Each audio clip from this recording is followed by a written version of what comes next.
लोकतंत्र एक निरंतर विकसित होने वाली, इवॉल्व होने वाली एक वे ऑफ लाइफ है। इसमें बहुत से पॉलिटिकल इंस्टीट्यूशन अपनी भूमिका निभाते हैं और भारत को इस बात का साधुवाद है कि इतने लंबे कॉलोनियल पीरियड के बाद और मध्यकाल के आक्रमणों के बाद भारत ने फिर से लोकतंत्र की स्थापना की। कई मुश्किलों के बावजूद, आर्थिक स्थिति कमज़ोर होने के बावजूद एक लोकतंत्री व्यवस्था को स्थापित करने का प्रयास किया। इसके लिए भारत का जनमानस, उनके नायक बधाई के पात्र हैं। परंतु कभी भी एवोल्यूशन का स्तर यहाँ नहीं रुकता। वर्तमान भारतीय लोकतंत्र की सबसे बड़ी समस्या है पॉलिटिकल पार्टीज़ के अंदर डेमोक्रेसी का अभाव। जो पॉलिटिकल पार्टीज़ लोकतंत्र को चलाती हैं उनके अंदर इंट्रा पार्टी डेमोक्रेसी की बहुत बड़ी कमी है। इसी को पॉइंट आउट करते हुए 170वें नेशनल लॉ कमीशन ने ये सिफारिश पेश की कि इलेक्शन कमीशन को पॉलिटिकल पार्टीज़ के ऊपर इंटरनल चुनाव ना करवाने पर संज्ञान लेने की शक्ति हो, उनकी सदस्यता रद्द करने की क्षमता हो और कई तरह के डिसिप्लिनरी एक्शन लेने की पावर्स हमें इलेक्शन कमीशन को देनी पड़ेगी।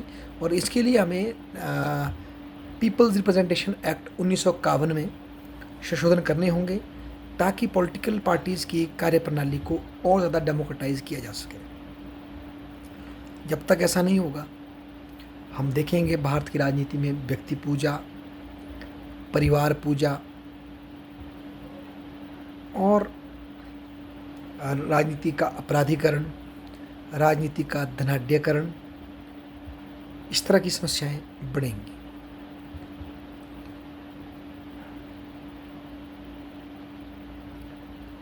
पॉलिटिकल पार्टीज़, ये सत्य है कि लोगों की ओपिनियन को इकट्ठा करती है, उनकी समस्याओं को सदन के पटल पर रखती है और सत्ता कैप्चर करके नीतियों का निर्माण भी करती है और फिर दोबारा जनता से मैंडेट लेती है। ये सबसे महत्वपूर्ण है। किसी भी डेमोक्रेटिक सिस्टम में अगर पॉलिटिकल पार्टियां ना होगी तो उस डेमोक्रेसी के अंदर से जो एक वाइटैलिटी है वो गुम हो जाएगी। परंतु इस ऑर्गेनाइज्ड और स्ट्रक्चर कॉन्फ्लिक्ट को सही दिशा देने की ज़रूरत है। कमी ये है आज भारत में, यदि हम तुलना करें अमेरिका से या ब्रिटेन से या किसी अन्य देश से, यहाँ पार्टी के भीतर चुनाव नहीं होते। पार्टी के भीतर किसी व्यक्ति को अपनी इत्खिलाफ़ रखना, अपनी राय को रखना, इवन सामने बात रखना पब्लिक मंच पे, ये अधिकार नहीं है। कुछ परिवारों के ही दबदबे रहते हैं राजनीति में और उनके ही पुत्र पुत्री जन्म से योग्य समझ लिए जाते हैं और इसमें शायद थोड़ा हमारे समाज की चिंतन भी हो सकता है, परंतु ये भी एक समस्या है। और फिर जब उम्मीदवार को टिकट दिया जाता है तो उसकी राजनीतिक समझ, उसकी राजनीतिक सोच की तुलना में उसका जातिगत पकड़, उसकी विनेबिलिटी, उसका पैसे की क्षमता, ये चीज़ें ज़्यादा देखी जाती है। तो इन सब कारणों से लोकतंत्र का जो पॉलिटिकल इंस्टीट्यूशंस हैं, विशेषकर पॉलिटिकल पार्टीज़, वो गहरे नहीं हो पा रहे। और हालांकि ये बात सत्य है कि हमारी पॉलिटिकल पार्टियां आज समाज के हर एक वर्ग, हर एक जाति, हर एक सेक्शन का प्रतिनिधि अपने पास रखती हैं, पर वो जो प्रतिनिधि रखती हैं वो प्रतिनिधि उस वर्ग का फिर इलीट बन जाता है। बजाय उस वर्ग को अधिक से अधिक लाभ पहुंचाने के बजाय वो प्रतिनिधि ही इलीट बन जाता है और उस वर्ग का परमानेंट रिप्रेजेंटेटिव बन जाता है। वो डेमोक्रेसी डीपन नहीं हो पाती, लीडरशिप के चांसेस और अधिक गहराई पे नहीं जा पाते और ऐसे मुद्दे नहीं उठ पाते जो कि शायद और ज़्यादा देश में डेमोक्रेटाइजेशन को बढ़ाएंगे। इसीलिए पॉलिटिकल पार्टीज़ में रिफॉर्म की ज़रूरत है और इसके लिए पीपल्स रिप्रेजेंटेशन एक्ट 1951 को चेंज करके उसमें इलेक्शन कमीशन को और अधिक शक्तियां दे करके पॉलिटिकल पार्टीज़ की फंक्शनिंग को डेमोक्रेटाइज करने की ज़रूरत है। उनके नियमित इलेक्शन हो, उनके अंदर फ्रीडम ऑफ ओपिनियन हो, डिफरेंस ऑफ ओपिनियन का अधिकार हो। और एक बड़ा नुकसान भारतीय पॉलिटिकल पार्टीज़ को और भारतीय लोकतंत्र को सही कहें तो नुकसान हुआ है दल बदल विरोधी कानून से। हालांकि ये कानून अच्छे इंटेंशन से लाया गया था, ताकि फ्लोर क्रॉसिंग ना हो, लोग एक पार्टी से जीतकर दूसरी पार्टी के साथ हाथ मिला करके लोगों के मैंडेट को धोखा ना दें। परंतु over the period of time ये दल बदल को तो रोक नहीं पाया, क्योंकि दल बदलने वालों ने कई साधन अपना दिए, कई नए हथकंडे अपना दिए, परंतु इसने पॉलिटिकल पार्टीज़ के जो लीडरान हैं उनकी शक्ति इतनी बढ़ा दी है कि आज जो हमारा पार्टी का एमएलए और एमपी है वो घबराता है सदन में अपनी बात रखने से। घबराता क्या, वो रखता ही नहीं।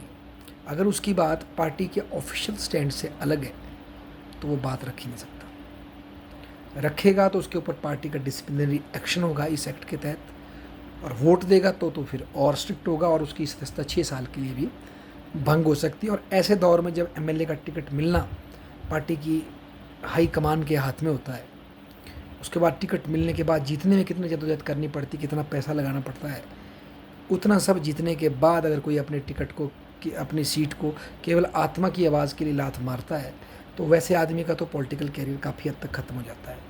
बहुत कम लोग होंगे जो इस चुनौती को स्वीकार करेंगे, अपने पूरे पॉलिटिकल कैपिटल को सेक्रीफाइस करके दोबारा रिस्क लेंगे। तो ऐसे समाज सुधारक तो अभी मिल नहीं रहे, होंगे तो यदा कदा बड़े कम होंगे। तो ऐसे में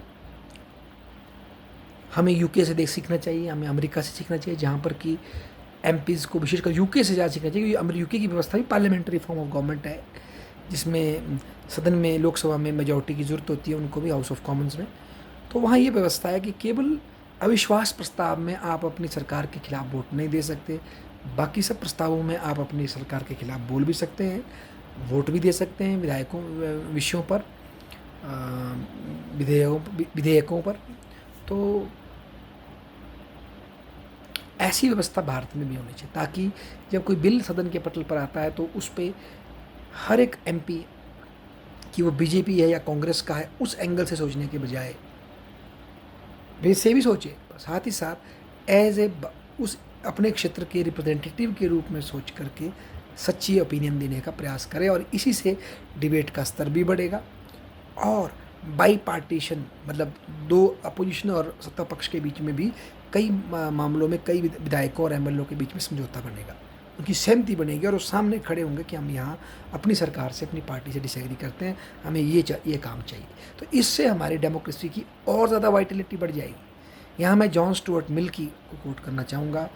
जॉन स्टुअर्ट मिल कहते थे कि जो आदमी खुलेआम वोट नहीं दे सकता, बेसिकली वो वोट के वर्च्यू को डिज़र्व ही नहीं करता, क्योंकि सीक्रेट वोटिंग का मतलब होता है आप में हिम्मत ही नहीं जो फैसला आपने लिया है उसके लिए खड़े होने के लिए, उसकी कॉन्सिक्वेंसेस फेस करने के लिए, उसको ओन करने के लिए, और चुपके से चोर की तरह आप वोट डाल देते हैं, क्योंकि जो स्टैंड आपने लिया उसके ऊपर आपको फर्म विश्वास है, तो आप उसके कॉन्सिक्वेंसेस फेस करने को तैयार नहीं है, और इससे फिर आपका कैरेक्टर भी बिल्ड नहीं होता, आपकी लीडरशिप स्किल भी बिल्ड नहीं होती।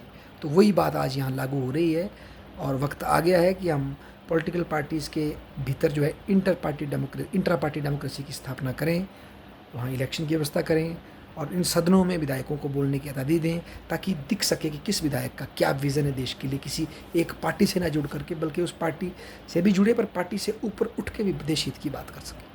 अगर ऐसा हम करते हैं तो ना जाने कितने नए चेहरों को मौका मिल सकता है, और अगर हम लोकल स्तर पे पार्टी की को डेमोक्रेटाइज़ करते हैं तो ना जाने नीचे से कितने टैलेंटेड लोग उभर करके सामने आ सकते हैं, और एक गरीब घर के बच्चे भी, पिछड़े वर्ग के बच्चे भी अपने टैलेंट के बूते पर कम पैसे से अपना इम्पैक्ट बना सकते हैं। और जब वो ग्रास रूट से चलेंगे और मेहनत करके चलेंगे तो ऊपर पहुंचते पहुंचते उनकी योग्यता जो है बढ़ती चली जाएगी, उनकी अंडरस्टैंडिंग देश के प्रति बढ़ती चली जाएगी, और इससे डेफिनेटली भारतीय लोकतंत्र और अधिक गहरा होगा। अन्यथा अनऑफिशियली पार्लियामेंट का जो आदर्श है वो तो हमें पता नहीं, पर भीतर से जो है पॉलिटिकल पार्टीज़ का लॉजिक चलता है, और इसीलिए डिबेट आप देखेंगे अब ज़्यादा से ज़्यादा पर्सनलाइज हो गई है, छीटाकशी वाली हो गई है, और मैं तू वाली हो गई है, धरने वाली हो गई है सदन में, बजाय मिल करके काम करने की। और इससे जनता का ही, सामान्य मानवीय जो कि कष्टों में बैठा है, उसी का नुकसान है। धन्यवाद।